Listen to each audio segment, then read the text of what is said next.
A black receptionist helped a poor cleaner. Unaware, she was the Korean Mafia boss's mother in disguise. She didn't cry when they took the files. She didn't cry when the calendar entry disappeared, when the meeting happened without her, when she stood in an empty corridor holding a briefing folder that nobody had come to collect. She didn't cry on the elevator ride down, or in the parking garage, or on the drive home through streets that were too loud for how quiet she felt inside. She cried later, at the kitchen table, with the light off because somehow the dark felt more honest than the light. And in between the silence, she whispered one sentence to herself that she would repeat every morning for the next 2 years, like a prayer, like a shield, like the last wall standing between who she was and what this place was trying to make her believe about herself. I know what I am worth. Just that. Every morning, before the shoes went on, before the door locked behind her, before she walked back into the building that had decided, without a vote or a reason she was ever given, that a woman like her did not belong at the front of anything. This is the story of what happened when the world found out it was wrong. Welcome back to another powerful story, my beloved listeners. Kindly tell us where you are watching from and what time it is where you're at. If you are new here, prepare for a story of betrayal, unexpected love, and what truly makes a family. Drop everything and listen closely. This tale of heartbreak and redemption might just change how you view love and family forever. The Harrington Tower did not welcome people. It processed them. It filtered them. It looked at you through its 43 floors of steel and glass, the way a machine looks at raw material, measuring, sorting, and deciding in the first 10 seconds of your presence, whether you were the kind of thing worth keeping. The lobby alone cost more to maintain in a single year than most families spent in a decade. The marble floors were imported. The silence was engineered. The receptionist at the ground level smiled the way people smile in photographs meant for archives rather than albums. For the record, not for the room. And on the 39th floor, tucked behind a granite desk with a city view that nobody stopped to look at, there was a woman named Dominique who had been working in this building for 2 years, 8 months, and 16 days. She knew the exact count. Not because she was miserable. She had been miserable in worse places for longer, with less pay and less purpose. She knew the count because survival, she had learned early and thoroughly, required precision. It required knowing exactly where you stood so that when someone tried to move you without your consent, you had a point of reference. You had the coordinates of your own ground. She was 26 years old.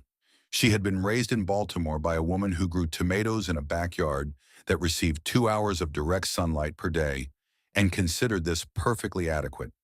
She had a memory that cataloged everything, the kind her grandmother had called a gift and her supervisor called hovering. She could hold a room's entire conversation in her head and retrieve any piece of it days later with the accuracy of a library. She could read the emotional temperature of a space the way a sailor reads the sky, not from one sign, but from the accumulation of many, each small one pointing toward what was coming. What was coming most days on the 39th floor was Portia. Portia had been with the company for 11 years, a fact she communicated in every interaction without ever stating it directly, the way certain buildings communicate expense without using a single sign. She was the senior executive liaison, which in the language of the 39th floor meant she was the person who decided who mattered and who did not, and then arranged the architecture of each workday to confirm the decision. She moved through the office with the practiced ease of a woman who had long ago stopped having to prove anything and had graduated into simply enforcing what she had decided was already proven. She wore her hair in a perfect blonde knot and her contempt in a perfect smile. And the combination had been so effective for so long that she had perhaps genuinely forgotten they were two separate things. She didn't dislike Dominique in the obvious way. Obvious dislike was messy and left evidence. What Portia practiced was something more architectural than that. It was the kind of management that operated through subtraction, removing the scaffolding before the building was complete, and then expressing bafflement at why the wall had fallen. The meeting that disappeared from the calendar, when the file that was routed somewhere else, and then surfaced with a query about why it had been late. The senior partner's request that Dominique handled solo, and then, once completed, the credit that migrated upstream through some invisible channel until it arrived at Portia's desk bearing no fingerprints. Dominique documented all of it, on her personal device, never the company system, because the company system belonged to the building, and she had learned that the building's memory served the building, not the people inside it. 219 pages, time-stamped and annotated, organized with the same precision she brought to everything she was trusted with. Because she was trustworthy. That was the particular cruelty of her situation. She was exceptional at her job. And her job had decided this was the most threatening thing about her. She thought about her mother often on the 39th floor. Her mother, who had died 14 months ago of a diagnosis that arrived too late and treatment that cost too much. The bills had come in the weeks after the funeral with the particular indifference of systems that do not pause for grief, and they had joined the other bills, and the mathematics of Dominique's life had become, for a period, something she did not look at all at once. The corporate health insurance was the best she had ever had. That was why she stayed. Not because she couldn't find another job. She had been offered two. She had declined both, quietly and without making a drama of it, because the math was the math. And dignity, her grandmother had always said. It required a foundation before it required anything else. So she stayed.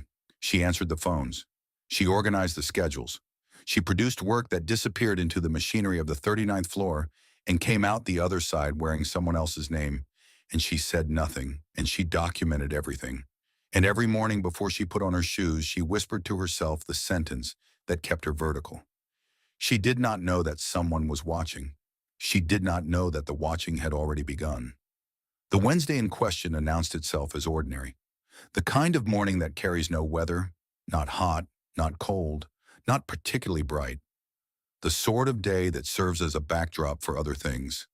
The kind you remember only because of what happened during it, rather than because of how it felt to stand inside it. Dominique arrived at 6:52, 8 minutes before her official start time, because she was the kind of person who arrived before things began, rather than at the moment they began. She made the first coffee of the day in the small kitchen at the end of the service corridor. She organized her desk. She reviewed the day's calendar with the methodical attention of a person who has learned not to trust what is in the calendar until she has verified it herself. By 9 a.m., the floor was fully populated and performing its usual theater of consequence. The conference rooms were occupied. The phones were active. The espresso machine near the glass partition was surrounded by the morning's first social gathering. Portia at the center of it, her voice set to the frequency that carries without appearing to project. The junior associates arranged around her in the gravitational formation they assumed each morning as a matter of habit rather than choice. Dominique was composing a logistics email when she heard the service elevator at the far end of the corridor. The service elevator was not typically active at this hour.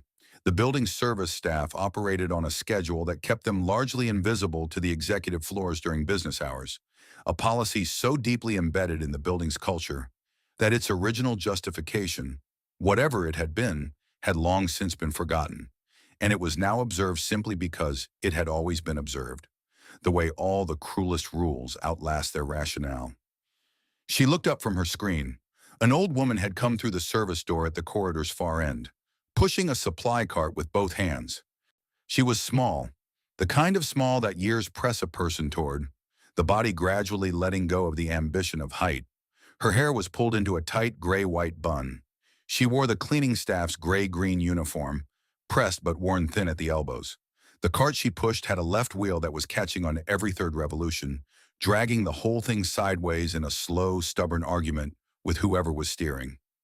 She stopped in the middle of the corridor. She looked at the directional signs on the wall. She looked at them for a long time, and Dominique understood, from the length of the looking, that the woman could not read the English text on them. She was trying to solve the building through other means, through the logic of the arrows, the shapes, the visual architecture of signage, and the building, as was its habit, Atari was not being particularly helpful. Dominique looked around the floor. The junior associates continued their conversation. The account manager in the glass office had not looked up. At the secondary desk, the other receptionist examined her manicure with focused attention. And at the espresso machine, Portia watched the old woman with the specific expression she used for things she had decided were not her problem, but reserved the right to have opinions about. Nobody moved. The cartwheel caught on the transition strip where the industrial carpet met the feature hardwood, a design decision that looked good in the architectural renders and had been creating exactly this problem since the day it was installed. The cart lurched. The bucket on the lower shelf slid forward. The old woman grabbed for it, her knuckles whitening. In a soft sound leaving her lips that wasn't quite a cry and wasn't quite nothing. The sound of a body at the end of a long Tuesday of the kind that had been going on for years. Dominique stood up. She didn't run a calculation. She didn't assess the optics. The part of her that had been taught by a woman who moved toward difficulty as a reflex rather than a decision had already made the choice before the thinking part of her caught up. She crossed the floor in 8 steps. She reached the cart and gripped the right side of the handle, counterbalancing the weight, and the whole thing steadied at once. "I have it," she said. Her voice was quiet and unhurried. "That wheel has been like that since January. I have put 3 maintenance requests in. They keep marking them resolved." The old woman looked up at her. Wow, she had dark eyes set deep in a face that had lived through weather. Not just the weather of age, but the weather of specific choices. The kind of face that belongs to someone who has decided, at some point in their life, what mattered and has not deviated from that decision since. The lines around her eyes were the lines of a person who actually uses their eyes, who looks at things and means it. And she was looking at Dominique now, with the quality of attention that Dominique usually only noticed after the fact, when she realized she had been seen rather than merely observed. "Thank you," the woman said. Her accent was thick, the syllables arranged with the deliberate precision of someone who learned English as a structure, as a set of rules to be applied, rather than a song to be heard. She bowed her head slightly, a small formal gesture that looked, in the middle of the corporate corridor, like something from a world with different agreements about what respect meant. "Where do you need to go?" Dominique asked. The woman pointed down the hall. "Supply room. I need new mop heads. Mine gave a wrong order." "I will walk you," Dominique said. "The lock code changed 2 weeks ago, and nobody sent it to the service contractors." "Again." She said the last word in a way that was not directed at the woman beside her, but at the building itself. The comfortable indifference of a place that created obstacles for its lowest paid workers, and then expressed surprise when things did not run smoothly. From behind her, Portia's voice arrived like a cold draft through a gap in a wall. "Dominique, some of us have actual responsibilities." The floor heard it. And boy, it was designed to be heard. Dominique did not turn around. She kept walking, talking to the woman beside her about the supply room's location and the counter near the secondary sink that had better water pressure if you needed to fill buckets, practical things, real things. The kind of information that makes a difference to someone doing actual physical work in an indifferent building. At the supply room door, she punched in the code. The lock clicked open. The old woman paused before entering. She turned to look at Dominique fully, and Dominique had the brief, strange sensation of being in the presence of something larger than the moment it was presenting itself in. The way you feel sometimes standing at the edge of very deep water when the surface gives no indication of the depth beneath. "Your name," the woman said. "Dominique." The woman nodded slowly, as if placing the name somewhere specific in a system she kept. "I am Mrs. Yoon." She looked at the corridor they had come from, and then back. "You are kind." In a place like this, she made a small gesture that contained the whole floor, the whole building, the entire engineered hierarchy of it. Kindness is a strange thing to find. Dominique almost said it was not complicated. Then she stopped herself because in this building it was. She had watched enough people choose the easier thing to know that looking away required a decision too. "My mother moved toward people who were struggling," she said instead. "I think I just do what I watched her do." Something shifted in Mrs. Yoon's expression. Not dramatically the way light shifts when a cloud clears rather than when a storm arrives. It was brief, and then it settled into the weathered patience it had worn before. "We will see what else you carry," Mrs. Yoon said softly. And she went into the supply room. Dominique stood in the corridor for 2 seconds longer than she needed to. That sentence moved through her in a way she could not have explained to anyone. She went back to her desk. She answered the phones. She added a note to her documentation log and dated it. She did not yet understand what she had set in motion. The conversations grew the way real things grow, without announcement, without anyone declaring that something was happening. Over the weeks that followed, Mrs. Yoon began appearing during the midday window, when the floor emptied out and the executives descended to their expense account restaurants, and the building briefly became something more honest than itself. When in the small staff kitchen at the end of the service corridor, a room with two folding chairs, a vending machine, and a window that looked onto an air shaft, they found a way to the same table. It started with an orange. Dominique had been eating alone, the citrus smell doing what it always did in a small enclosed space, announcing itself against the stale air. She noticed Mrs. Yoon in the doorway, with the particular paleness of a person who has been managing a difficult morning and has reached the point where management is becoming expensive. She split the orange without thinking. She offered the larger half. Mrs. Yoon looked at it for a moment, then she accepted it with both hands. In the same formal, unhurried way she accepted everything. And she sat in the second folding chair, as though the second chair had always been intended for her. After that, Dominique brought extra food. Nothing elaborate, the cooking her mother had taught her, which was the cooking of people who had learned to make something from a little less than enough. Seasoned rice with garlic and scallion. Braised chicken and tomato and thyme that took 40 minutes and tasted like someone had been paying attention. Steamed vegetables, bright and simply seasoned.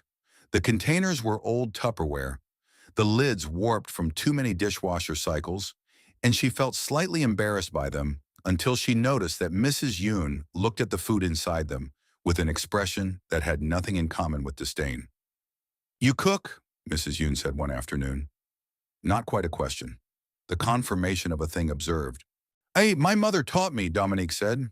"She said the kitchen was the most honest room in a house. Nobody performs when they are hungry." Mrs. Yoon took a bite of the chicken. She chewed slowly.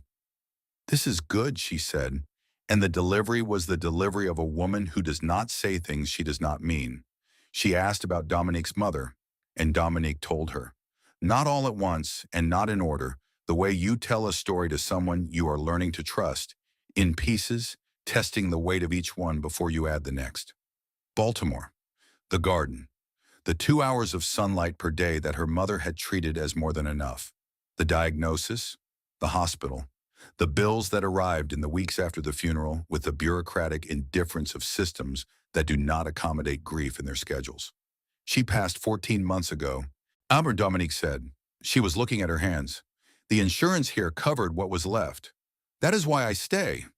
Not because I love the job." She stopped herself. She did not usually say that out loud. Mrs. Yoon was quiet for a moment. A real quiet, not the kind that fills the space before speaking, but the kind that receives what has been said. "Your mother," she said at last. "She sounds like a woman who made things grow in bad conditions?" "Stubbornness," Dominique said, "or hope. With her, it was always hard to tell the difference." "That is because they are the same thing," Mrs. Yoon said simply. "Hope without stubbornness does not survive the first winter. Stubbornness without hope is only pain. Together they become something that lives." She said things like this, small, compressed philosophies that arrived without warning and settled in the room like furniture. Dominique had started writing some of them down in the back of her documentation log, not as evidence, but as something she did not have a precise word for. Architecture, maybe. The kind of internal structure you build before you know you are going to need it. Mrs. Yoon offered fragments in return. A son, very busy. He worked long hours, he forgot to eat, which she described with the specific and weary frustration of a woman who has been saying this for decades without noticeable effect. A city she had come to late in life and was still learning, not just the language but the logic of it, the agreements about who took up how much space and what kind of presence was permitted in which kind of room. "He thinks I am at home," she said one afternoon. Where the mischief in it was small but precise. Doing embroidery, watching cooking competitions. Dominique looked at her, the worn uniform, the calloused hands. "He does not know you work here?" "He knows I like to stay useful," Mrs. Yoon said, which was not a denial. "What does he do?" Dominique asked. She considered this the way she considered most direct questions, not defensively, but with the attention of someone who prefers accuracy over speed. He solves problems, she said. Some problems require paperwork, some require other things. A pause. He is very good at both. The weight on the words other things was slight but present, and Dominique filed it away in her interior library the way she filed everything, without immediate examination, trusting that the right moment for understanding it would arrive. And what she noticed more directly was the hands. It happened the first time on a Thursday, when Portia appeared in the kitchen doorway, holding an empty mug, and looked at the two of them with the expression she kept for violations of categories she had decided were important. I am not sure extended breaks are what the service contract covers, Portia said. Her voice was the voice of someone who has packaged cruelty as concerns so many times the packaging has become the product. Dominique opened her mouth, but she was watching Mrs. Yoon's hand. It tightened around the edge of the folding table, slowly with enormous precision, the way a hand tightens when its owner is making a very deliberate choice about what to do with a considerable amount of force. And for a moment, brief, complete, unmistakable, the tiredness that lived in Mrs. Yoon's posture was simply gone, not hidden, absent, the way a costume is absent when the actor has stepped off stage. Her spine was straight, her chin was level. Her eyes, which were usually soft with the patience of someone who has lived long enough to know that most things are less urgent than they appear, had gone flat and dark and entirely without confusion. Portia, who was not a perceptive woman in the ways that required looking at people she had already categorized, felt something of this and chose to leave. The moment Mrs. Yoon heard her heels clicking away, the tiredness came back. She picked up her coffee. She sipped it. She is afraid of you, Mrs. Yoon said. Not of herself, of Dominique. As if Portia's cruelty were a commentary on Dominique rather than on Portia. She wants to get rid of me, Dominique said. Same thing. Watch people remove what frightens them. The ones in buildings like this, they do it slowly so it looks like procedure. Mrs. Yoon looked at her directly. You must be careful. Careful is not the same as good. You are very good. You must also become careful.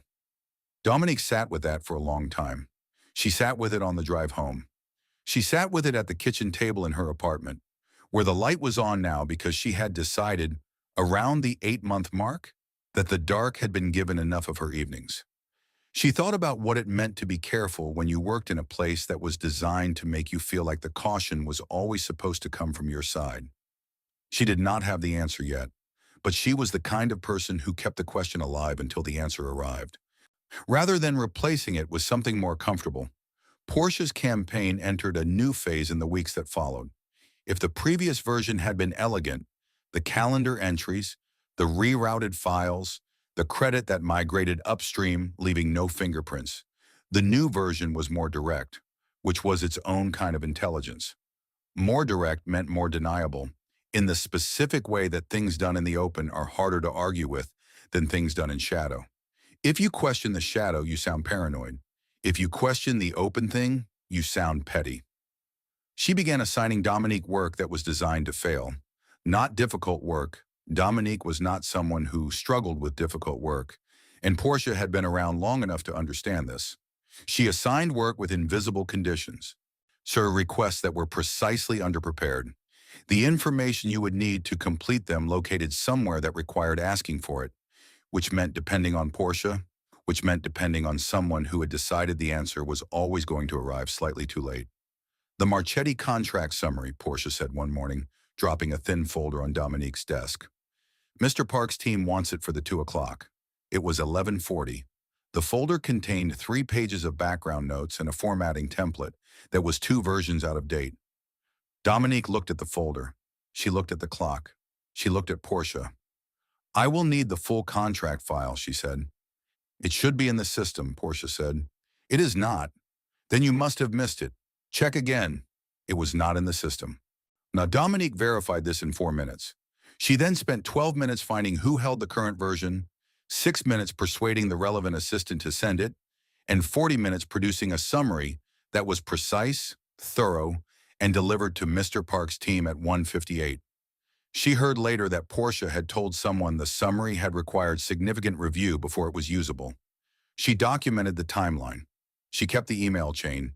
She added it to the log. 227 pages.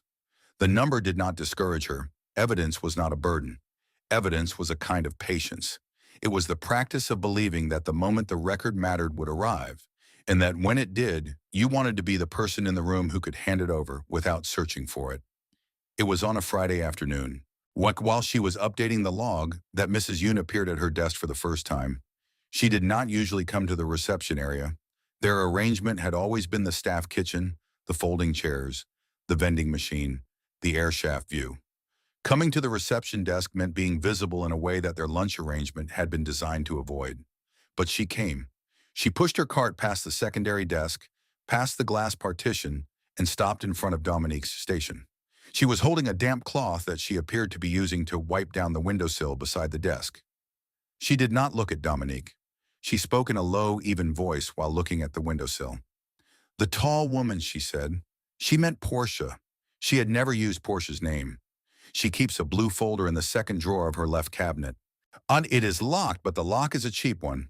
The key is on her key ring. I have seen her open it 3 times. Each time she goes to the cabinet before she comes to your desk. Dominique kept her own eyes on her screen. Her hands did not change their rhythm on the keyboard. What is in it? She said, quiet, matching the register. I cannot see from where I clean, Mrs. Yoon said, but the timing is consistent. She accesses it. Then something happens that disadvantages you. She wiped a section of the sill. I am telling you because you need to know the pattern, not only the incidents. She moved the cart forward. She cleaned another section. Also, she said, without looking up, you have been doing this work for 2 years and 8 months. The kind of work that does not get done if you do not do it. Someone in a position of authority has been watching this. I am telling you this as well. She pushed the cart to the end of the corridor and disappeared around the corner. Dominique sat still for a moment. Then she went back to her email. She finished it. She opened her documentation log. She added a new entry and cross-referenced it with the timestamps from the last 6 incidents. The pattern Mrs. Yoon had described was there. She had been documenting effects without seeing the source. Now she had the source. 228 pages. She saved the file. She leaned back. She looked at the window, at the city beyond the glass, at the sky, which was doing what skies do in late October, going golden and a little bruised at the edges. She thought about the sentence Mrs. Yoon had added almost as an afterthought. Someone in a position of authority has been watching this. She did not know what to do with that yet. She put it in the interior library, in the section she kept for things that needed time to be understood. She went home. She made dinner. She called her aunt in Baltimore, who still kept their mother's old phone, because sometimes she needed to leave a voicemail for someone who would never hear it. And she had decided this was not a sad thing, but a practical one. A way of continuing the conversation that death had interrupted rather than ended. She slept. She got up in the morning. She put on her shoes. She said the sentence. The crisis arrived on a Thursday, as crises tend to arrive, not with warning, but with the particular brutality of perfect timing. What choosing the moment when the stakes were highest and the margin was narrowest, and the thing at risk was something you could not afford to lose. The Harrington Towers parent company, the Yoon Group, a name that appeared on every piece of corporate correspondence Dominique had ever formatted, without her pausing to examine it, was finalizing a restructuring agreement with a European infrastructure consortium. 11 months of negotiation, the largest single transactional event the company had managed in 8 years. Every department on every relevant floor had been mobilized. The consortium representatives were arriving at 2 o'clock.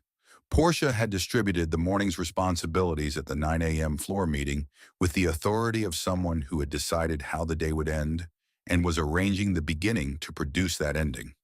Primary presentation folders, she said, looking at the distribution chart rather than at Dominique. Everything collated, tabbed, and in the boardroom by 1:50. Seating chart was sent last week. Dominique had the seating chart. She had been preparing the materials for 8 days. She had printed a proof set, reviewed it, identified 3 minor corrections, and made them. The originals were locked in the correspondence cabinet at the end of the service corridor, the cabinet she had been given a key to 6 months ago. one of the small practical privileges that accumulated when you were the person who did the things that needed doing. At 12:43, she went to retrieve the originals for final check. The cabinet was empty. She looked at it for a moment. She looked at it the way you look at something that is wrong in a way your brain needs a second to accept. The way you look at a step that is not there when you expect it to be. She checked the digital backup. She opened the file. 12 pages of corrupted data where the formatted document should have been. She looked at the clock. 12:46. 1 hour and 4 minutes. Portia was not on the floor. Dominique sat down at her desk. She closed her eyes for exactly 4 seconds. She counted them. And in those 4 seconds, she let herself feel the full cold weight of what was happening, because she had found that refusing to feel it did not make it smaller, only less visible, and invisible problems had a way of growing in the dark. Then she opened her eyes. She picked up her personal device. She went to the personal cloud backup. Not the company system, never the company system. A lesson learned in a previous job and maintained here with the discipline of someone who believes that redundancy is not distrust, but respect for the reality that systems fail and people fail, and the only question is whether you plan for it. The source files were intact. She began reprinting from the personal cloud. She sent the job in 4 batches to avoid the queue. She pulled the seating chart, the tab system, the cover sheets. She moved with the focused efficiency of someone who does not have time for panic, because panic is a luxury, and she was currently operating on a budget. The printer jammed on page 14. She was on her knees beside the machine, her professional composure stripped away to something rawer and more honest. Her hands inside the printer's mechanical innards pulling at crumpled paper that had folded in on itself with the particular stubbornness of inanimate objects at the worst possible moment, when she heard it. The uneven wheel of the supply cart, the familiar catch and drag of it, 3 steps at a time, making its way down the corridor. She looked up. Mrs. Yoon stood in the doorway. She took in the scene, the scattered pages, the open printer, Dominique's face, and she did not ask what happened. She did not offer sympathy. She did not suggest that perhaps something should be reported to someone, or that this was clearly not Dominique's fault, or any of the other sentences that would have taken time without making anything better. She set her cart against the wall.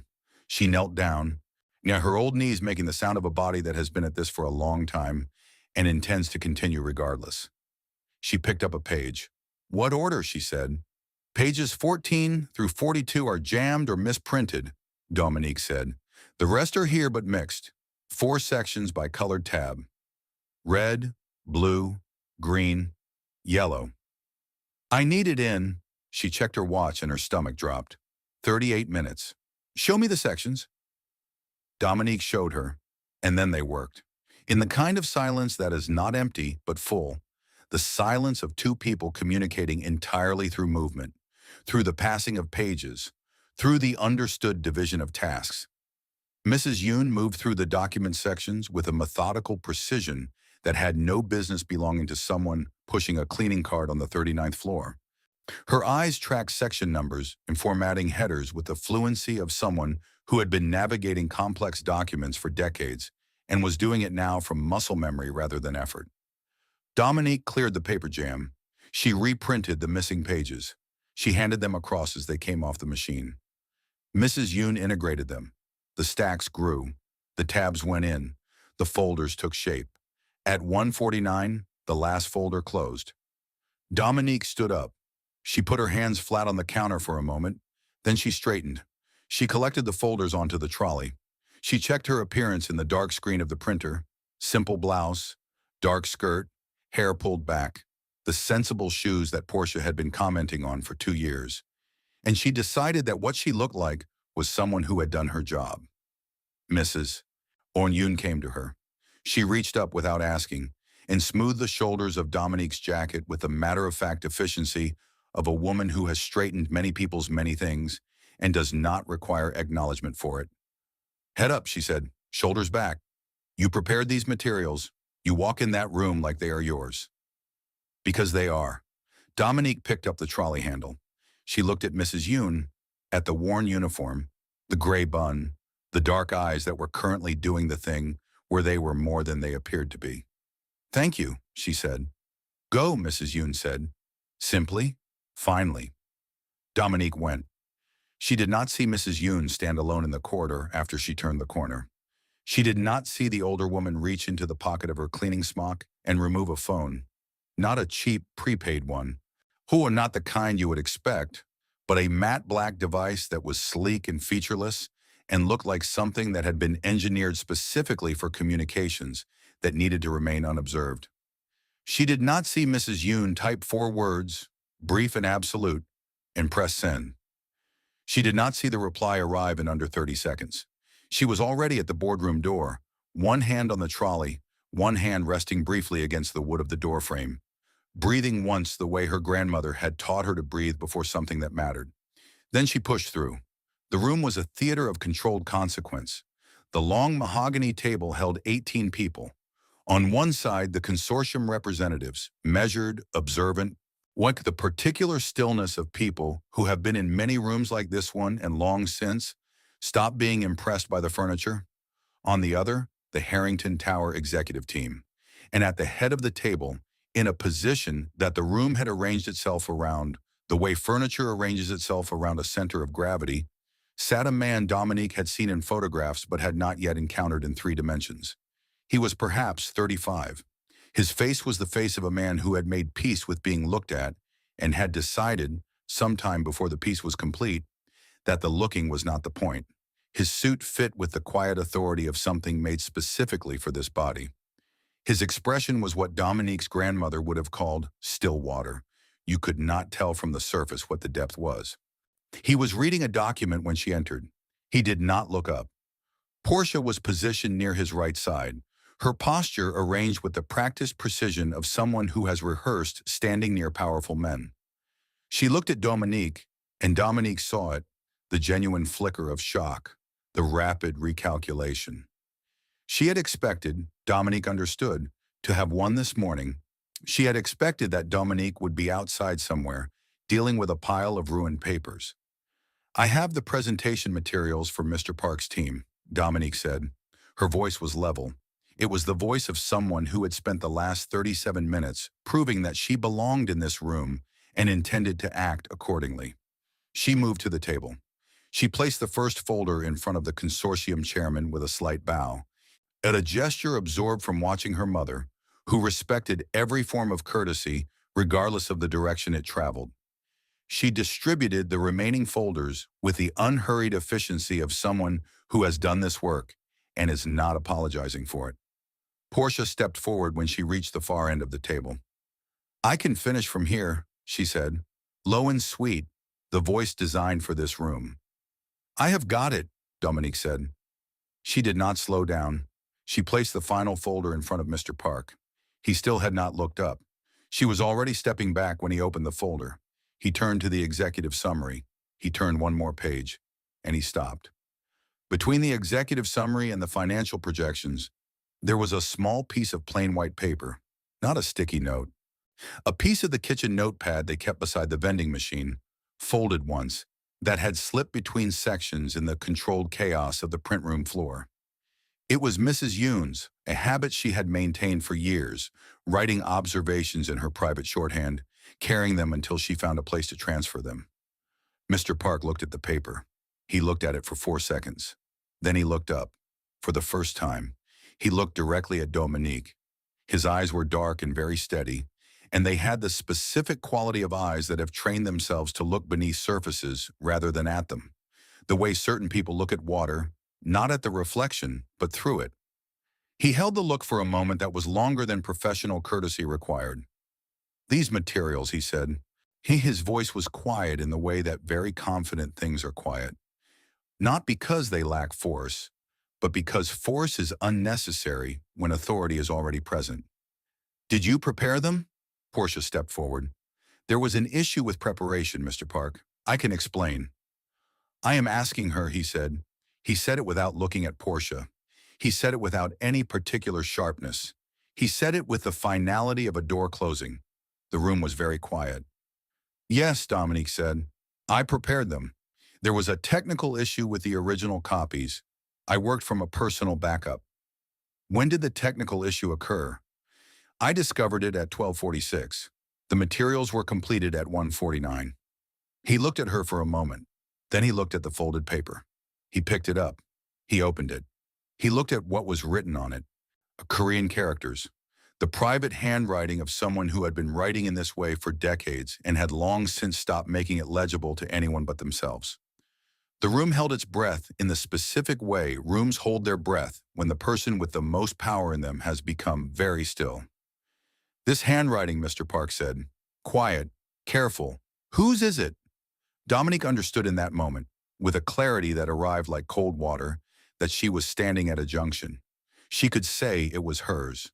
She could protect Mrs. Yoon from whatever was coming, from whatever question was moving behind those dark, still eyes, because the building had rules about service staff handling executive documents, and whatever Mrs. Yoon had done in that print room could be constructed in the right set of hands. And as a violation of protocol serious enough to end her contract, she looked at him. Mine, she said. I was taking notes. The silence that followed was different from the one before. It had a quality of assessment in it. Portia made a sound that was almost a laugh. She is covering for something, Portia said. The materials were almost not ready. She has been careless with confidential documents before. If you check the record, you will find that this is a pattern. Thank you, Portia, Mr. Park said. He said it the way you say a name when you want the person whose name it is to understand that you are finished with their contribution. Then he reached into the inner pocket of his jacket. He produced a small leather-bound notebook. He uncapped a pen, not reaching for his phone, not typing, writing, was with the deliberate physicality of a man who wants to remember something rather than merely record it. He wrote something in the notebook. He capped the pen. He placed it back. We can proceed, he said to the room. And the meeting began. Dominique moved to the side wall, her back straight, her face composed, her heart doing something in her chest that she chose not to examine until she was outside the room. She did not yet know what he had written. She did not yet know what the note said. She did not yet know that the woman in the gray-green uniform who had knelt on the print room floor beside her had been watching this building for 3 weeks with the patience and precision of someone who had been in the intelligence-gathering business long before any of this office's expensive marble was poured. She stood at the wall and watched the meeting proceed and thought about what it meant that Mr. Park had written her name down with a pen in a leather notebook because he intended to remember it. She thought about what her grandmother had said once in the kitchen in Baltimore, about the kind of attention that changes things. Not the attention of spectators, her grandmother had said, the attention of people who intend to do something with what they see. The meeting ran 47 minutes over schedule. When it ended, the room compressed into the release of people who have been holding significant tension and are now permitted to set it down. Handshakes, the loosening of collars, the particular exhale of people who have just signed something that will take years to fully understand the consequences of. Dominique was clearing the auxiliary table when Mr. Park said her name. Just that. Dominique. Across the emptying room. She turned. He was standing by the floor-to-ceiling window, looking at the city. His jacket was still on. His tie was still straight. He had the bearing of a man who does not adjust his presentation based on whether the room is watching. The materials were complete, he said. Yes. Despite the technical issue? Yes. A pause. The city moved behind him, doing what cities do, indifferent and luminous and entirely unbothered by the conversation happening in the room above it. My office, he said, tomorrow morning. 9 o'clock. He did not make it a question. He moved toward the door. Then he stopped without turning and said one more thing. Bring the backup copies. Whatever you worked from today. Bring all of it. Nas, he left. Dominique stood alone in the boardroom for a moment. She looked at the city through the floor-to-ceiling glass. It looked different from up here than it did from the street. From the street, the buildings were walls. From up here, for the first time, they looked like something navigable, like a map rather than a maze. She picked up the last folder from the table. She walked out. She found Mrs. Yoon in the corridor outside, pushing the cart slowly toward the service elevator. She was not looking back. Her cart moved with the same slow, uneven rhythm it always had, the left wheel catching every third step, the whole thing dragging slightly sideways. Mrs. Yoon, Dominique said quietly. The old woman stopped. She turned. Her face was unreadable in the way it was sometimes unreadable. Not closed, but waiting. Why holding space for what was about to arrive? He wants to see me tomorrow, Dominique said. 9 o'clock. He said, bring the backup copies. Mrs. Yoon looked at her for a long moment. Then the corner of her mouth moved, just slightly. The smallest expression of satisfaction that Dominique had ever seen, carried by a face that understood how to keep things contained. Good, Mrs. Yoon said. Just that. Good. She turned back to her cart. She pushed it toward the elevator. The wheel caught, dragged, caught again. Dominique watched her go. She thought about the words Mrs. Yoon had spoken in the supply room 5 weeks ago, the first day they had met. We will see what else you carry. She thought she was beginning to understand what that meant. She took the elevator down. She walked through the lobby with the marble floor that looked like falling if you looked down, and the engineered silence, and the receptionists with their archival smiles. She walked out into the October evening, where the air was clean and the sky was doing something gold and bruised and honest. She did not run the calculation of what tomorrow might mean. She had learned that some things could not be understood through calculation, only through the willingness to arrive and see. She went home. She made dinner. She sat at the kitchen table with the light on. And for the first time in 2 years, 8 months and 16 days, she did not say the sentence before she went to sleep. Not because she had forgotten it, because for the first time the building had given her a reason to believe it without saying it out loud.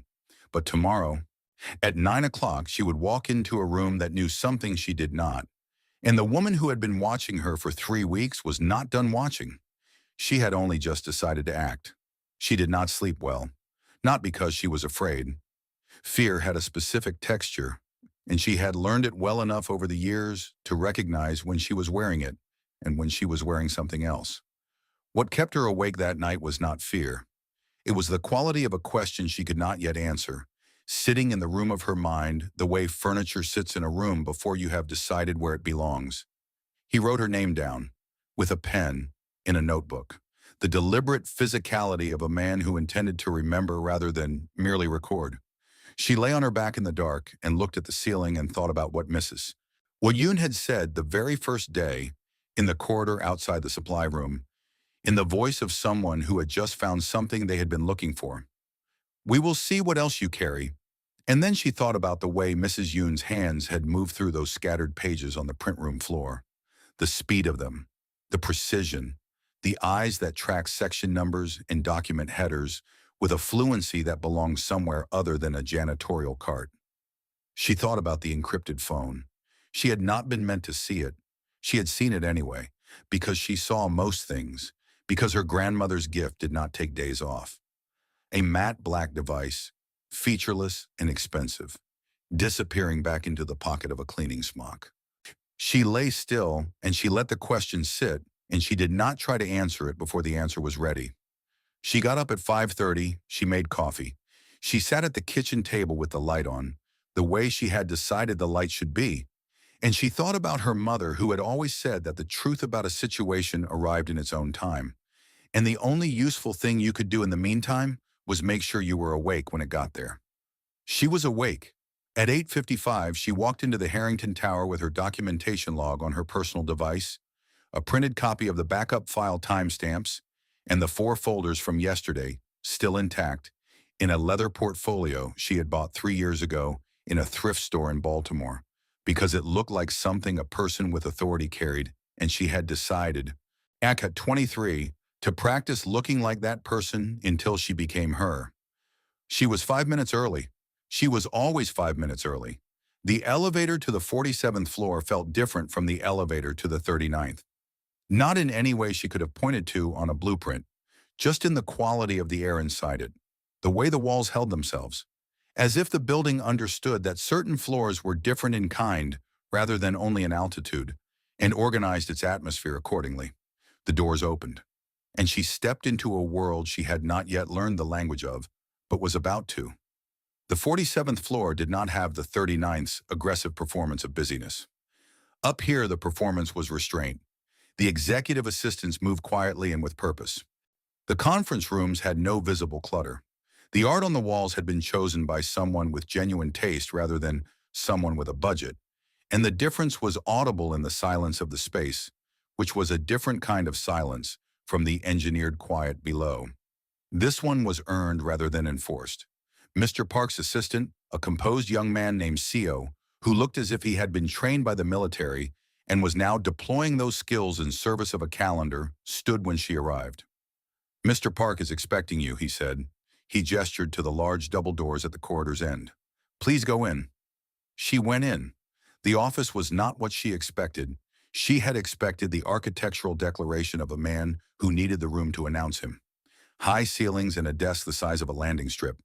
Her trophies of consequence arranged on walls. The visual grammar of power that powerful men in buildings like this one typically spoke without realizing they were speaking it. Instead, the room was spare. A desk, large but functional, with a clear surface that suggested the work happened elsewhere, and was brought here only when it needed to be finalized. Two chairs positioned at an angle to each other, a geometry that refused the confrontational logic of a desk between two people. A single plant near the window, dark-leafed and well-maintained. And the window itself, floor to ceiling, the city spread below it in full morning light, looking from this height the way maps look when they are accurate, like something that can be read. He was standing by the window when she entered. His jacket was already on, tie straight. At the same contained presentation as the day before, which she was beginning to understand was not performance, but simply how he occupied himself, consistently, regardless of audience. He turned when she came in. "Please sit," he said. She sat. She placed the portfolio on her knee. She did not open it yet. She had learned that opening things before they were asked for was the gesture of someone who needed to prove themselves, and she had nothing to prove. She had 228 pages of evidence and the backup timestamps and the memory of a room she had rebuilt in 38 minutes on her hands and knees, and all of it would be produced when it was asked for and not before. He sat across from her, not behind the desk, in the second chair, at the angle that made the conversation a conversation rather than an interview. And he looked at her for a moment. "The note," he said, "in the folder. You told me it was yours." "Yes." He reached into his jacket pocket. He produced the folded piece of kitchen notepaper.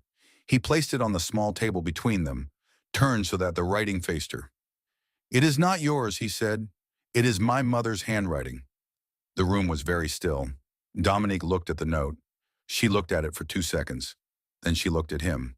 The handwriting she had seen in that fraction of a moment on the print room floor, the Korean characters, the private shorthand she had filed away as something she did not yet have the information to understand, was recognizable now as what it was. Not anonymous, specific, his mother's. She did not say anything immediately because she was working out what was true and she preferred truth over speed. "If I had told you it was from a cleaning woman," she said, "you would have had questions about a cleaning woman handling executive documents. I did not want to create a problem for someone who had helped me." He was quiet for a moment. "You protected her," he said. "I was making a practical decision," she said. He looked at her, the look that went through the drawers rather than observing the surface. "She helped you with the materials," he said. "She saw I was in difficulty and she helped." "Yes." He looked at his hands for a moment, something in his expression that was private and briefly visible, the way private things are sometimes briefly visible in the faces of people who have trained themselves to contain everything, when the thing being contained is larger than usual. "You should know who she is," he said. "I would like to," Dominique said, carefully. He picked up the note. He held it between his fingers the way you hold something you have known a long time. "Her name is not Mrs. Yoon," he said. "That is her maiden name. Her name is Madame Park. She is my mother.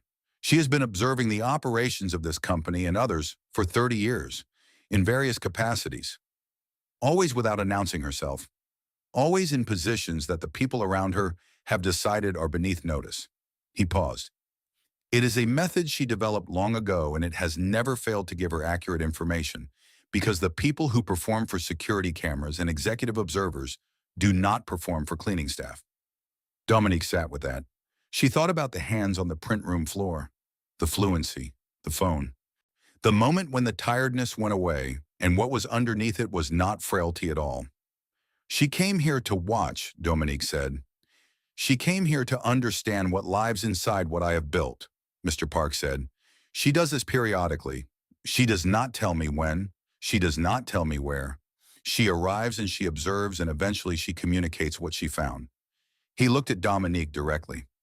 She has never in 30 years sent me a note about a person. She has sent me notes about processes, systems, security failures, accounting irregularities, never a person. The silence between them had the weight of something being said more than once. What did the note say? Dominique asked. He looked at her for a moment.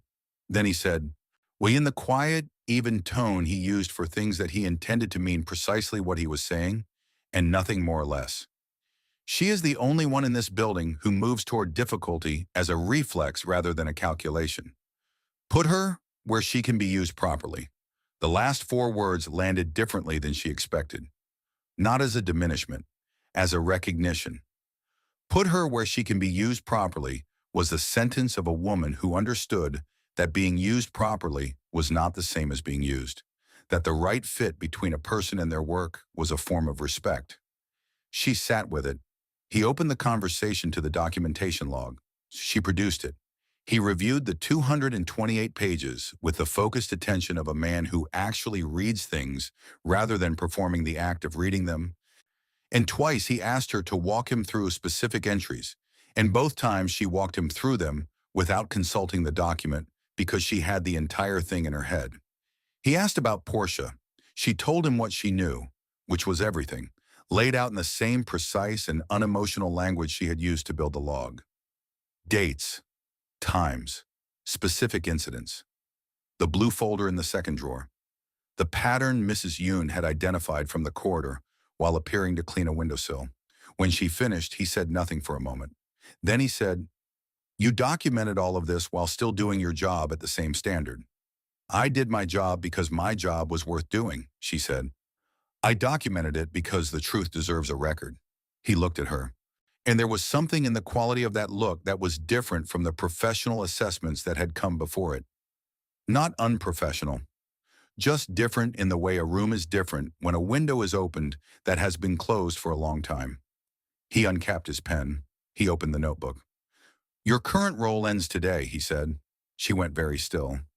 The new role, he said, writing as he spoke, is head of executive operations. This floor. You report to me directly. The function has always existed, but it has never been given to someone who understood that the job is not managing systems. It is understanding people. He looked up. You understand people more clearly than most people who have been specifically trained to do so. He placed the notebook on the table. The offer is not conditional. It is not a trial. It is what your work for 2 years, 8 months, and 16 days has warranted. He paused. Significantly longer than it should have taken for someone to notice. Dominique looked at him. She thought about her mother's math, the kind that started with the foundation before it reached for anything above it, the kind that said, build on what is real, not on what is wanted. This is real, she thought. I accept, she said. He wrote something else in the notebook. He closed it.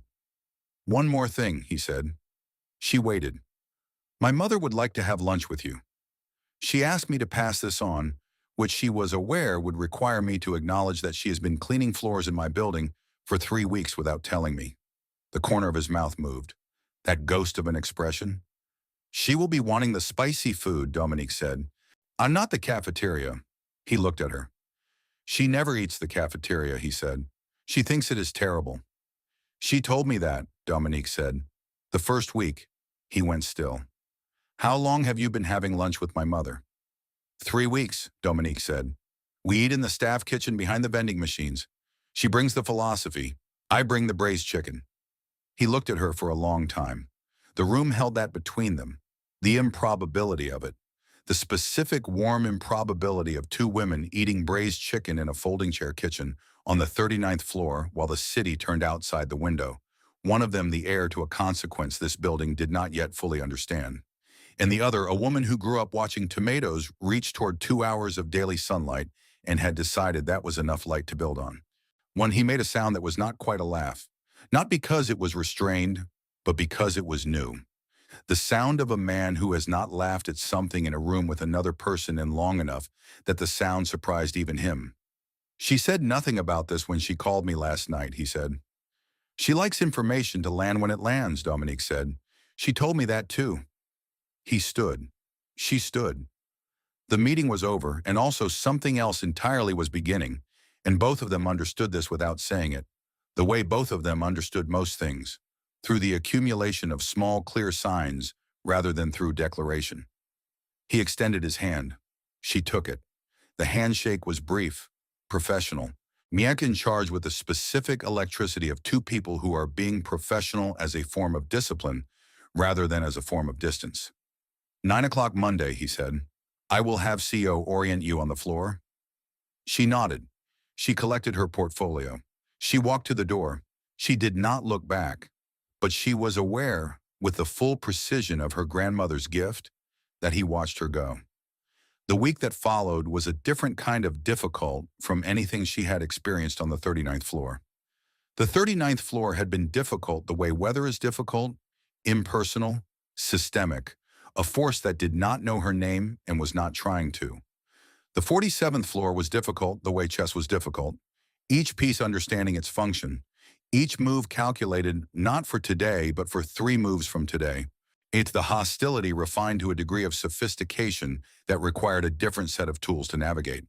The executive team that surrounded Mr. Park had been assembled over a decade and operated with the compact loyalty of people who had concluded that their own advancement was most securely tied to his, which was a form of loyalty but a particular form, conditional and architectural rather than genuine.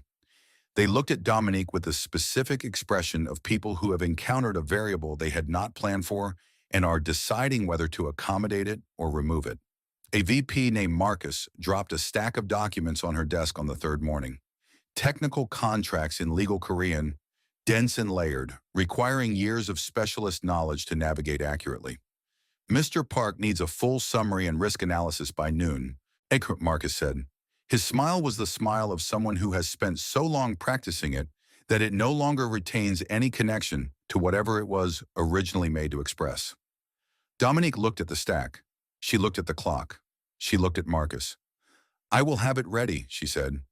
She spent the next 4.5 hours with a specialized legal translation tool, a Korean commercial law reference she found through the company's academic database subscription, and the concentrated focus she had developed over years of doing work in the margins of the time she was officially given for it.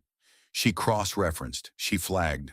She identified 3 clauses that were inconsistent with the terms she had reviewed in the consortium agreement documents and noted each one with specific reference to the relevant contract sections. She delivered the summary at 11:51. 2 days later, she learned that one of the 3 flag clauses had contained a provision that the company's own legal team had not caught, a provision that, left unaddressed, would have created a contractual liability significant enough to reopen the entire agreement. Marcus stopped dropping things on her desk after that, but the challenge of the 47th floor was not only external. There was an internal challenge that was more specific and more careful, the challenge of being in proximity to a man who occupied a very particular kind of silence, and of understanding that proximity was not permission. Mr. Park worked late, consistently, habitually, the way people work late when the boundary between work and self has been dissolved so long ago that the dissolution is no longer visible to them.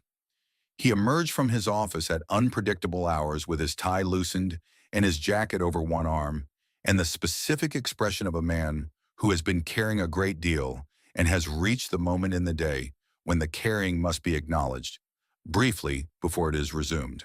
He would stand at the edge of the open plan area where Dominique worked and look at her with the quality of attention he brought to everything, which was the quality of intention. Not admiration, not scrutiny, something that required both of those and was neither. You should go home, he said one night, around 9:15, when the rain against the windows was the only sound the floor made. When I found something in the Kamada logistics reports, she said. She did not look up from the screen. The inventory figures do not reconcile with the shipping manifest. The discrepancy is consistent over 6 consecutive months, approximately 3 to 4% across the same product category each time. She heard him cross the room. His footsteps had a specific quality she had learned the way you learn any sound that matters, deliberate and unhurried. The walk of a man who had made peace with the space he took up. He came to her desk. He placed his hands on the glass surface, leaning to see the screen. And he was close enough that she was aware of him, in the way you're aware of warmth without looking at the source. The cologne, quiet and wooden and rain adjacent. The particular quality of his breathing, even and controlled. She kept her eyes on the screen. "Show me," he said. She walked him through it. The trend line, the product category, the port window, the 6 months of consistent variance that were statistically too regular to be error. He looked at the data for a moment, then that expression moved across his face. The cold, precise satisfaction of a man whose instincts have been confirmed by evidence. And beneath it something colder that she had learned, over these weeks, to understand. "Leave the file," he said. "I will handle the Kamada team. They will not be a problem by the end of the week." She understood what that meant. She had done her research in the first days of the new role, reading the company's history with the careful attention of someone who believes that the ground you are standing on deserves to be understood. She knew the years before the corporate restructuring. She knew the layers that existed beneath the logistics front. She knew that the man beside her was not simply a businessman in the way that simple businessmen existed. That power of this scope carried a history, and that the history was not always written in language that looked clean in daylight. She knew she should be more afraid of this than she was. She thought about why she wasn't. She thought about the man who had knelt to his mother in a boardroom full of witnesses without calculating what it would cost him. She thought about the lunch he had quietly arranged for the building's maintenance team on their department anniversary, the one she had found on an old calendar note when she was organizing his historical files. The one with no announcement attached and no record of anyone thanking him for it. She thought about the way he had written her name down before he knew what he was going to do with it, because the name deserved to be written. "You look like you are thinking about something," he said. His voice was lower than usual, the late-night register, the one that happened when the floor was empty enough that the professional scaffolding could be set down briefly without consequence. She looked up. He was looking at her with that quality of full attention, the inventory look, the one that went through the drawers. "My mother," she said. "She used to say that the people worth knowing are the ones who are complicated in honest ways rather than simple and dishonest ones." He was still for a moment. "She sounds," he said, "like someone who looked at things clearly." She did. Another pause. The rain against the glass. The city below, doing its indifferent, luminous thing. His phone lit on the desk. The Kamada situation, moving faster than he had anticipated, requiring his attention now rather than tomorrow. He looked at the phone. He looked at her. Something moved through his expression that she filed away with the care she reserved for things she did not yet know what to do with. "Good night, Dominique," he said. "Good night." He took the phone. He went back into his office. The door closed. She sat for a moment in the changed air of the room. Then she saved her work, put on her coat, and took the elevator down through the building that was slowly becoming something other than the place that had decided who she was before it knew her. So she did not sleep well that night either, but this time it was for a different reason. The invitation arrived on a Thursday morning, placed on her desk by CO, with the careful neutrality of someone who understood its significance and had decided that neutrality was the most professional response to it. It was heavy cardstock, embossed lettering, the kind of paper that communicated expenditure without requiring the reader to think about it. The annual Yoon Group Gala. The event at which the city's most powerful people gathered to perform warmth at each other while conducting the kind of business that the transparency of daylight hours made difficult. The old theater on the waterfront, converted, retaining the quality of a space that expected you to rise to it. Her name was on it. Not as guest, not as staff. Her name, written in the same hand that had written in the leather notebook. She was looking at it when Madame Park appeared in the doorway. Not in the cleaning uniform. That had been retired the morning after the boardroom. She wore dark trousers and a silk blouse, simple and expensive. The kind of clothing that becomes invisible because it does not ask anything of the room. Her hair was still pinned back with the same severity it had always had, because some things apparently were not a costume. She came in and sat across from the desk as though she had always been going to end up in this chair. She looked at the invitation. "The wolves will be there," she said. "I know. Not only the ones you can see." Madam Park looked at her directly. "My son has made choices in the past 2 years that certain people have decided are evidence of weakness. Men who believe that restraint is the same as surrender. They will come to this event and they will look at whoever stands at his side and they will make a decision about what kind of target that person is." Dominique thought about this. "What do I do?" she said. "You stand," Madame Park said simply. "You have been standing in difficult rooms for years. This one has better lighting and worse intentions. The skill is the same." She paused. "But you must also watch, not socially. Watch the way you watched in that building for 2 years and 8 months. The way that built 228 pages. Use that." She looked at the garment bag that had been delivered earlier that morning. "Open it," she said. Dominique opened it. The dress was the color of deep water at night, a particular shade of blue that existed between navy and black, shifting as the light moved over the velvet. It was cut simply, close, with a neckline that was not aggressive, but was not apologetic either. The dress of someone who had arrived and was not asking the room to confirm it. Madame Park looked at it for a moment. "He chose that himself," she said. "He asked CEO to pull options and then dismissed all of them and went himself." She said it the way someone reports a fact that pleases them without wanting to appear pleased. That is the first time in 4 years he has done anything like that. Dominique looked at the dress. She thought about the man who worked in the dark so his employees could have their lights on. She thought about the name in the notebook. She thought about the sentence that had kept her vertical every morning for 2 years and 8 months and 16 days. And she thought about the fact that she had not needed to say it since the boardroom. She thought about what it meant when the thing you told yourself to survive became something you no longer needed to survive on. That night, she stood in front of her bathroom mirror in the midnight blue dress, and she looked at the woman in it for a long moment. She thought about her mother, about what her mother would say about this particular evening, about this particular dress, about the man who had picked it out himself and gone in person and said nothing about it.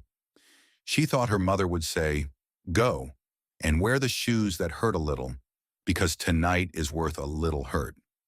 She went. The ballroom was a sea of consequence dressed in diamonds. The chandeliers alone could have illuminated a small town.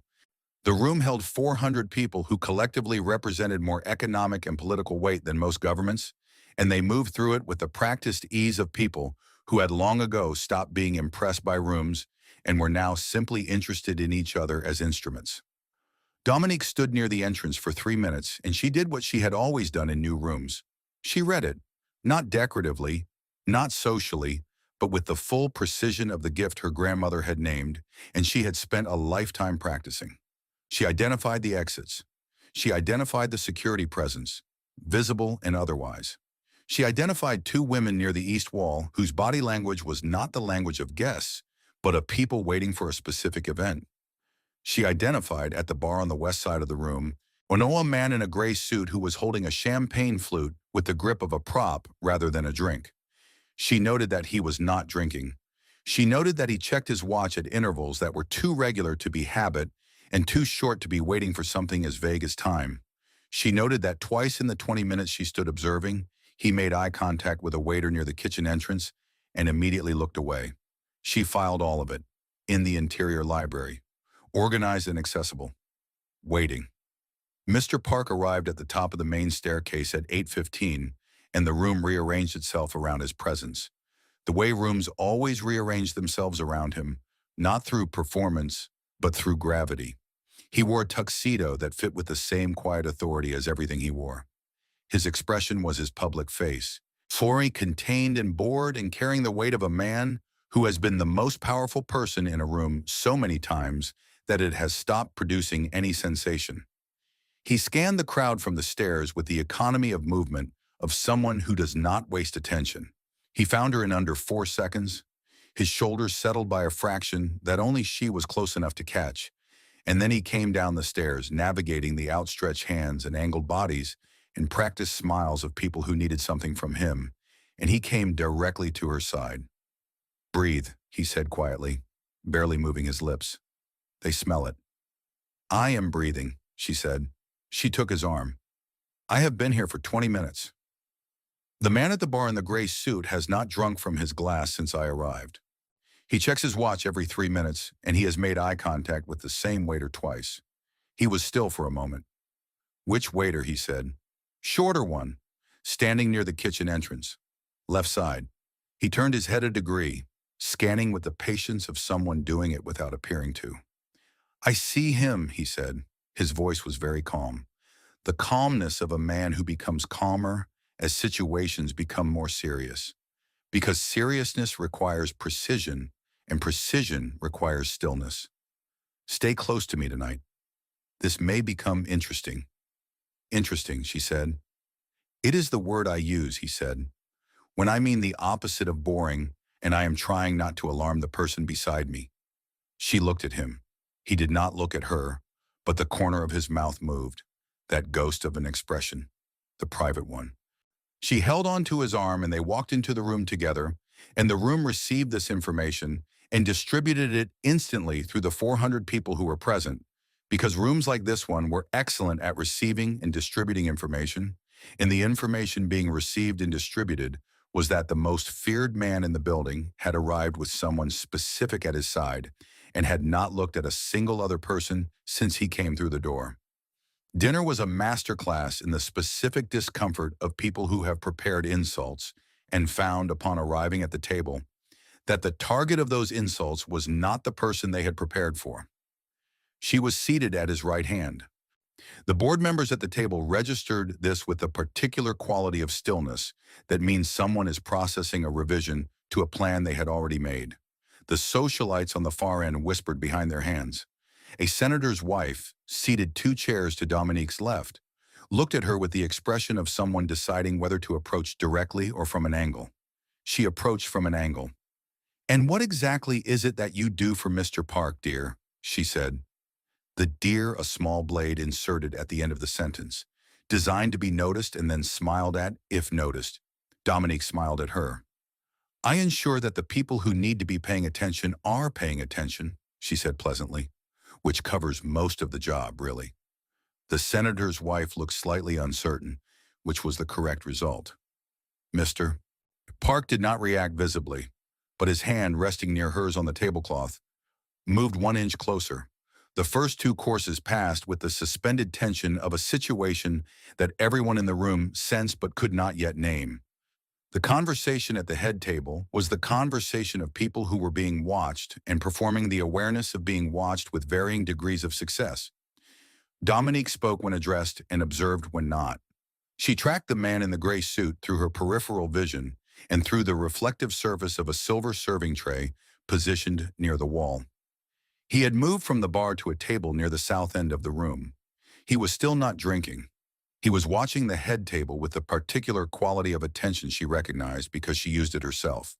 The accumulation of small signs, or the reading beneath the surface. She watched the waiter near the kitchen. He moved differently from the others. Not in any way that the room had noticed, just in the way she noticed things.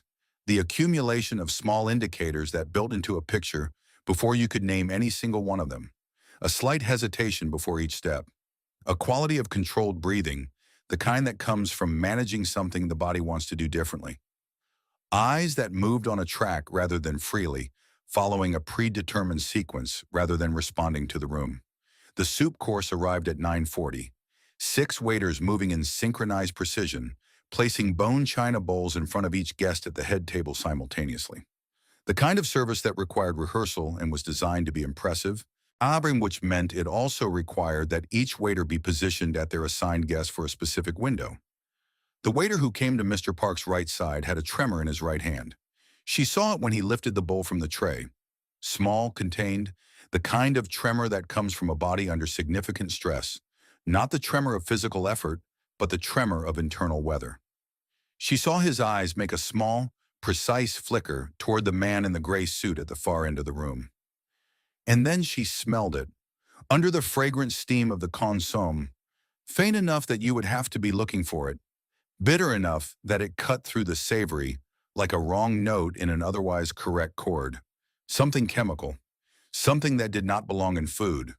her mother's pharmacist grandmother. The conversation so specific it had lodged in her memory 20 years ago and sat there undisturbed, waiting. Bitter almonds, her mother had said, and her voice had carried the seriousness of someone imparting genuine safety information. You smell it before you taste it. That is the only warning. Mr. Park had reached for his spoon. He was deep in conversation with the consortium chairman beside him, his attention fully there. The focused attention of a man who gives his full presence to whatever he is engaged with. He lifted the spoon. No, the word came out of her before her mind had caught up with it. She moved. Her hand met his wrist, not a grab, a redirection, the angle of her palm pressing down on his and angling away. And the spoon deflected from his lips and hit the rim of the bowl with a sharp, bright sound that sent a thin arc of consomme across the pristine white tablecloth. The sound was not loud, but the music between courses had paused at exactly the wrong moment, and the sound carried, and the 400 people in the ballroom heard it, and the silence that followed was the specific silence of a room that has collectively processed something unexpected and has not yet decided how to respond. Mr. Park was very still. He looked at the spilled soup on the tablecloth. He looked at his wrist where her hand had redirected him. He looked at her. The smell, she said. Her voice was low and completely steady. She surprised herself with how steady it was. Bitter almonds? And the waiter. His hands were shaking and he looked at the man in the gray suit before he placed the bowl. Do not eat it. The quality of stillness that came over Mr. Park in that moment was not the stillness of shock. It was the stillness of a man whose entire capacity for decision-making had just sharpened to a single point and was now operating at a speed and precision that had no equivalent in ordinary conversation. He turned his head slowly to look at the waiter standing behind him. The waiter's face was white. The tremor in his hands was no longer contained. He took a step backward. He took another step. Security, Mr. Park said. He did not raise his voice. The word was quiet and absolute, and it was heard by the men positioned at the room's edges, who had been waiting for exactly this kind of word and moved immediately when they heard it. The room erupted. Not violently, in the specific way that a room full of 400 people erupts when it becomes simultaneously clear that something has happened and that the most powerful person present has already begun managing it. The noise of people standing and talking, and the controlled movement of security personnel, and the sharp sound of a serving tray hitting the floor as the waiter broke toward the nearest exit and was intercepted in 4 steps by 2 men who had been 3 steps away from him since the moment he walked through the kitchen door. The man in the gray suit attempted to stand. He found himself flanked before he completed the movement. Mr. Park stood up from the table. He did not look at the exits. He did not look at the chaos. He looked at Dominique. She was sitting in the sudden stillness at the center of the eruption, her hands flat on the tablecloth, the adrenaline leaving her body in a cold wave that was taking the steadiness with it. Her hands wanted to shake. She was not going to let them. He came around the table to her. He reached out. His hand, which had held a spoon that would have ended a life, came to her face. His fingers along her jaw, tilting her chin, making her look at him. She let him. It felt like being steadied. You saw it, he said. His voice was not the public voice. It was the voice underneath both of his registers, the one she had heard only in moments when the floor was empty enough that the carrying could be set down. What you saw, my security team did not see. I was watching, she said, like you asked. He looked at her for a long moment. You were at a formal dinner, he said, in a room full of people who came prepared to be unkind to you, and you were watching for my life. I was watching because you matter, she said. That is all. He looked at her with the full weight of those dark, still eyes, and she saw something in them that she had been filing carefully for weeks and was now, for the first time, reading directly. Not the professional assessment, not the late-night attention. Something older than both. Something that had been there from the moment he had looked up from that folder in the boardroom and found her standing at the wall. He straightened. The room was still moving around them, security and police, the controlled aftermath of something that had been prevented. He did not look away from her. Come, he said. Simply that. And she stood. The drive back through the rain was a particular kind of silence. Not the silence of distance. Not the silence of two people who do not know what to say to each other. The silence of a world that has just shifted and has not yet finished shifting. And both people inside it understand this and are giving it the respect of not speaking over it. The city through the rain-wet windows looked the way the city looks when you have just been reminded that it is real. The lights blurred and refracted. The streets moving with people who did not know what had just happened in a building on the waterfront and were carrying on with the particular dignity of people who are simply living their lives. His residence was on the 52nd floor of a building that looked, from the street, like every other tower in the financial district. Inside, it was the opposite of every expectation the building's exterior set.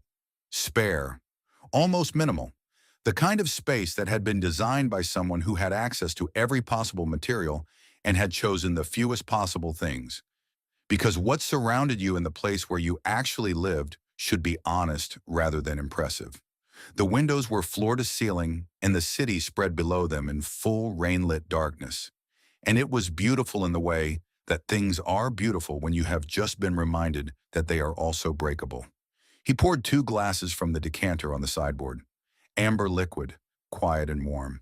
He handed her one. He stood near the window. He looked at her. "You saved my life," he said. Not a sentence that he managed or measured. A fact, stated plainly. "You would have noticed," she said. "Not before." "Ha," he said. He set his glass down. She set hers down. She was tired of the distance, not of the professional discipline of it. She understood professional discipline.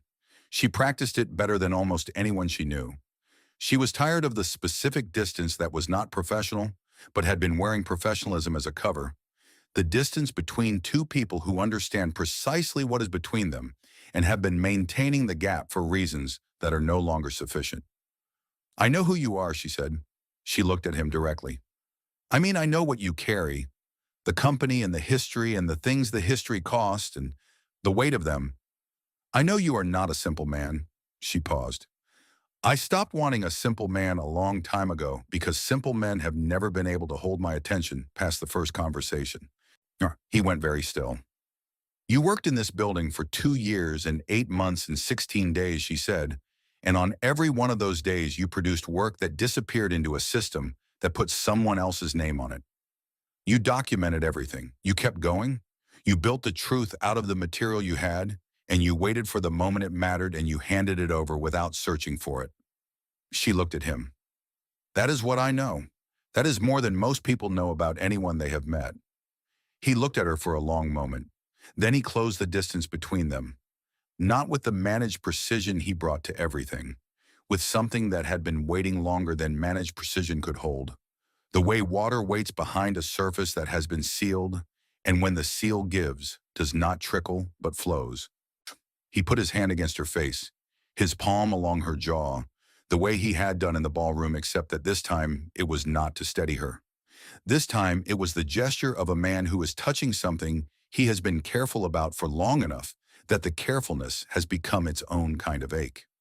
"You are," he said, "the most dangerous person I have ever been in a room with." She looked at him. "Why?" "Because you make me want to be the man you are looking at. And I have spent a long time not being sure that man existed." "He has existed the whole time," she said. "I was watching." He kissed her. It was not a tentative kiss. It was not the kind of kiss that asked permission, because the permission had been given in the ways that actually count, him remaining through the accumulation of evenings and documentation logs and braised chicken and botanical notes, and a name written down in a leather notebook with a pen in a boardroom full of people who did not know what they were witnessing. It was the kiss of two people who have been in the same room for months and are finally in the same room, the way a key is finally in the right lock, not forcing anything, simply arriving where it was always going to arrive. When they separated, his forehead rested against hers. The city moved below them. The rain moved against the glass. The night held them both, and for the first time in 2 years, 8 months and 16 days, the building that had tried to define the limits of what she was did not exist. And the only thing that existed was the specific real weight of a man who had decided, somewhere between a folded piece of kitchen notepaper and a spoon deflected at the precise right moment, that she was the person he wanted to be known by. The spring came to the city the way spring always comes to the city, with the particular determination of something that has been making its case through March and has finally, in the second week of April, been admitted. The 47th floor had changed in the months since October, not in its structure or its surface, in its atmosphere. The kind of change that happens in an enclosed space when the force that has been maintaining a particular temperature shifts and the space finds its own temperature, which turns out to be different from the one it had been kept at. Three members of the executive team who had operated under the assumption that their roles were secured by proximity rather than contribution had been quietly reassigned. Portia had resigned the morning after a disciplinary meeting in which the documentation log had been presented, and the blue folder in the second drawer had been retrieved. The company's restructuring agreement with the consortium was proceeding without complication, partly because a contractual liability that the legal team had missed had been identified by the new head of executive operations and remedied before it could matter. The Kamada logistics port had been managed. No one asked precisely how. Madame Park had accepted an advisory role with the company that she described to Dominique, over braised chicken in the new kitchen on the 47th floor, and as less interesting than the previous role, but better for her knees. She still brought the philosophy. Dominique still brought the food. The containers were still old Tupperware with warped lids because she had decided that replacing them would be a kind of capitulation to the building's logic that she was not prepared to make. The ring arrived on a Tuesday morning, placed on her desk by Mr. Park, with the same quiet lack of ceremony that characterized everything he did, as though the putting of things in their correct place was simply the maintenance of an order that had always existed and required only acknowledgement rather than spectacle. She had looked at it. Then she had looked at him. He had looked back at her with the still water expression that she had learned over months of careful reading. It meant that the depth was very considerable and that he was waiting to see if she was going to look through the surface. She always looked through the surface. She said yes, not because the building had changed, not because the math had changed, though it had, not because the 47th floor was kinder than the 39th, though it was, because she had helped make it kinder. She said yes because of what her mother had always said about the people worth knowing, complicated in honest ways, and because the man who had written her name down in a leather notebook with a pen before he knew what he was going to do with it was that person, fully and without pretense, and she had learned to recognize that when it arrived. She said yes on a Tuesday morning in spring in a building that had once decided who she was before it knew her, and the decision she made on that morning was the quiet, daily, permanent kind of yes, the kind that does not require an occasion to mean what it means. The Tuesday after that, Madame Park arrived on the 47th floor with a container of food she had made herself and the announcement that the gala flowers had to be orchids rather than the lilies Dominique had selected, because orchids were dignified and lilies were common.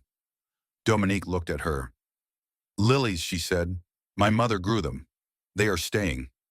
Madame Park looked at her for a long moment. Then the corner of her mouth moved in the smallest expression of satisfaction that Dominique had ever seen carried by a face that knew exactly how to keep things contained. "Fine," she said, "but the candles must be white.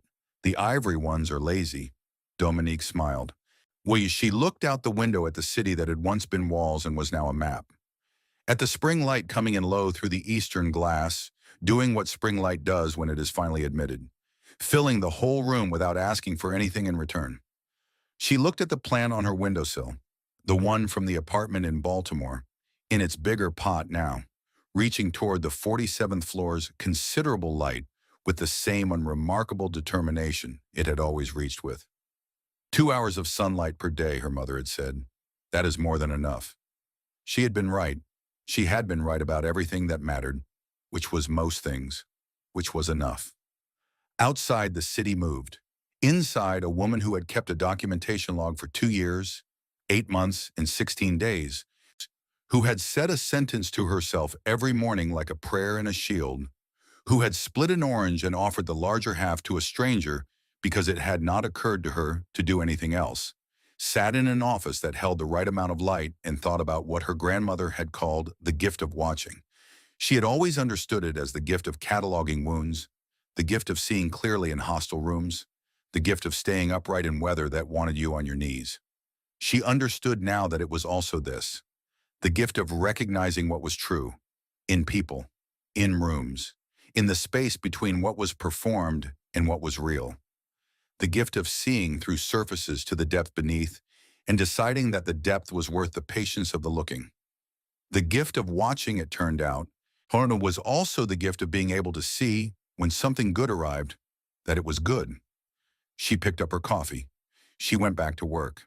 And in Baltimore, in a backyard garden that received 2 hours of direct sunlight through an architectural oversight that no landlord had ever considered fixing, something was, as always, in the process of becoming. It usually was. It always had been. It always would. If this story moved you, share it with someone who needs it today. Tell us in the comments, what was the moment that hit hardest for you? Subscribe so you never miss a story like this one,